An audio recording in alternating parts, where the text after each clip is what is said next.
Thank you all. So for the remainder of our questions, there'll be specific questions for particular panelists and then general questions as well. Our next one is specific, and we're going to go with our journeyman David and Dr. Deborah for this one. If you could, please describe your educational background a little bit more in depth and how it prepared you for your work. And also, importantly, address the particular differences between the graduate school options. So for the Doctor of Psychology, etc. So if you'd like to start. Well, Doctor of Psychology takes longer, so you have to be prepared for a long haul. My program was a 5-year program. You had 3 years of study, then a year to work on your dissertation, then a year of internship, if you were able to do it in that all amount of time. Many people have taken longer. There's all different kinds of schools out there, and if you're looking to becoming a psychologist, after going through it myself, I would highly encourage you to only consider schools that are accredited by the American Psychological Association, the APA. I've got some brochures over there from them. The idea being, whenever you pursue something at that level, at that depth, with that much passion, you want as many doors to open as possible.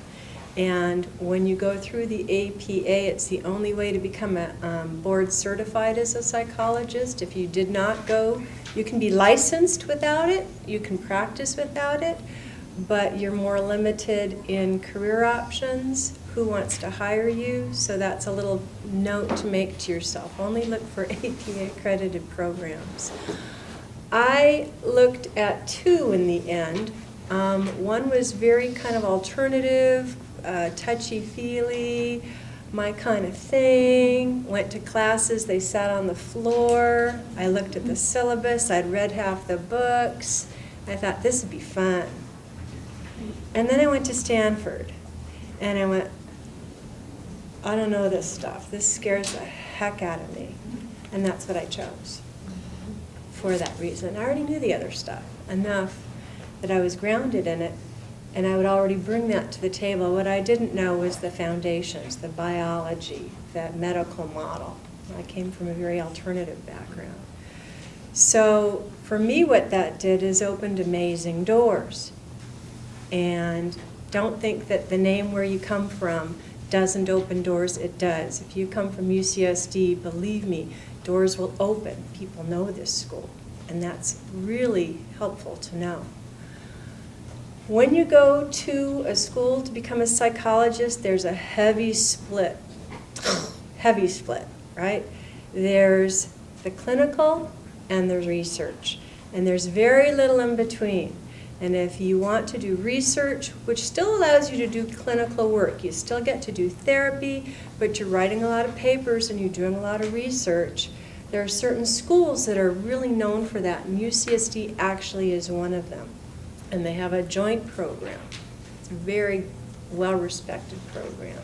But if you tell them you want to be a clinician, you can just say goodbye to them even thinking about having you as one of their students. That's not what they're looking for. Okay?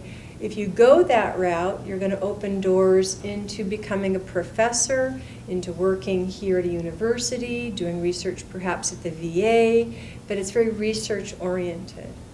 The other side of the coin are schools that specialize in clinicians, people that are less interested in writing papers, more interested in the one-on-one nuts and bolts of working with the people. Neither are better, it's just what's your inclination. Mine was to work. So I went for my doctorate in psychology instead of philosophy. So I don't have a PhD, I have a PsyD, so doctorate in psychology. And my school specialized in clinical work. So when you're looking at schools, you want to see what kind of opportunities does this school give me? Where do their students go from where they graduate? Has anyone here heard of Dr. David Burns, who wrote the book Feeling Good? Nobody. Wow. Well, yes. Not including here. Major name in psychology. He was my mentor. He was my professor at Stanford. Opened many doors. Because the program I went to, I was able to get incredible internships throughout my career. Every year of school, you also did work with people in different environments. I worked at Stanford, I worked at the VA. These are great places to work, and it was because of where I went that gave me those opportunities. What else can I say? Well, did I answer all your questions? Well, that's good. We just, especially the last piece, the difference between the two. So. Yeah, so really think about how you want to be. And you can do research as a clinician, and you can do therapy. It's just there's a real split in that community. Okay. Thank you. Just as a quick follow-up, Deborah, when you're talking about the differences between the PsyD and the PhD, does that hold true for most? I mean, if you get a PhD, it's primarily going to be geared more towards the research and to the teaching at most institutions. What you get out of the program, yes, although there's obviously a component where they're teaching you the clinical part, you need that skill. But for example, if you look at people who graduate from, say, UC Berkeley, which is a program I was looking at for their doctorate, only maybe 10% of those people who graduate with their doctorates might go on to get licensed as a psychologist, because you don't have to be licensed as a researcher. You're still a doctor, right? But out of my program, 90% of those that graduate went on and got their license. So don't quote those statistics. The discussion is a challenging one, really, because if you're thinking about what you're going to do, I mean, when I first started off, when I graduated from UCSD, my intention was to go on basically the same path that you had originally planned, or that you did, and that was my goal. I ended up, I did my undergraduate here. Then my first master's, I did 2 master's degrees, one in clinical psychology and one in counseling psychology. And about halfway in between, I'm really way older than you guys can imagine. About halfway in between was when HMOs came into being. Now, so when I first started in this trade, there was direct pay for insurance companies. So what that meant as somebody who was just kind of in this business was really a long time ago. People would come to see me as a therapist, and I was just beginning in the field, but I was working as kind of just getting my feet wet. And so at that point, it was set up so that people could come and see you if they decided they wanted to do counseling. So you need to kind of have an understanding, as with my colleagues around me especially, I was just kind of as a beginning intern in this thing, what that really meant. What it meant was that if you understand what happens when somebody says they want to go see somebody as a therapist, well, especially in today's day and age, if somebody says, I want to go see you, what it means is that an insurance company says, what's your diagnosis? Immediately what that says is that you have a mental disorder. Now, that means that if you're bummed, if you smoked a joint, if you're just down, if you've got some marriage problems or whatever the hell, it means that now that person, when they later on in their life are asked a single question, have you ever had a mental disorder? That person's going to now have to say yes. Well, and so the therapist now gets paid a certain amount. The person says yes, they access their benefits. But the reality is that turns into something else altogether. Well, it didn't quite used to be that way. See, it used to be that somebody could do this, they could access these benefits, and it was not much of a problem. Well, when HMOs came into being, the world changed. Confidentiality, hiddenness about kind of how somebody used their services was a lot different. And actually, my best friend helped start up some of these HMOs. He made the same decision I did. We both went together to graduate school. We became best of pals. He decided to try and do private therapy for a while, and it was brutal for him. He hated it. He just didn't like the whole business of running your own practice and all that stuff. I did. I liked it. But see, for me, I opted not to do what you did. I said, well, wait a minute. I like doing this stuff. Feels right to be going down this road. But it was going to be about another, and I was married, and it was going to be about another 25 to 35 or so grand to get my PhD. So let's be clear. This is a return on investment model. I was a real pragmatic guy. Sit and talk with my wife, and I said, well, here's our deal. Okay, I can go get my doctorate now. I'd gotten accepted to a couple programs. Or I can go down this road and get my license, my marriage family therapy license. And you got to know something. I really wanted to get my doctorate bad. I mean, this was a tough call. And we still have occasional discussions about this, particularly right now. if somebody asked me today what to do, and so you guys are sitting in front of me, my kids are you guys' age, okay?